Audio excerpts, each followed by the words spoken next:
Kinumpirma ng Pangasinan Provincial Veterinary Office na wala pang naitatala o nare-report na active cases ng African Swine Fever o ASF sa mga alagong baboy sa lalawigan ngayon.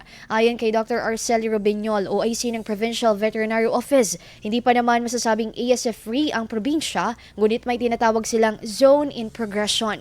Marami na umanong mga lugar o bayan sa lalawigan ang nasa ilalim ng pink at yellow zone na walang kumpirmado o walang active cases ng ASF, ngunit patuloy pa rin na binabantayan. Hindi po natin masasabing ASF-free. Meron po nagkatawag na zoning progression.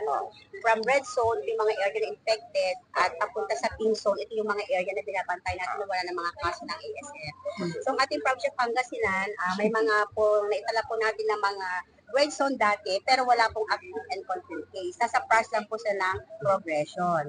Ngayon po sir, pagdating sa pink zone at saka yellow zone, yun na po yung marami po sa ating mga bayan-bayan na under pink zone and yellow zone. Ibig sabihin po, wala pong mga reported cases ng active ng African Swine Fever po sa province of Pangasinan.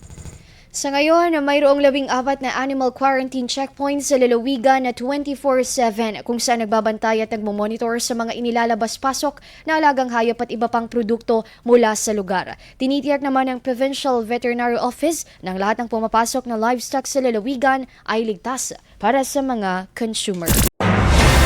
IFM News. IFM News. IFM News.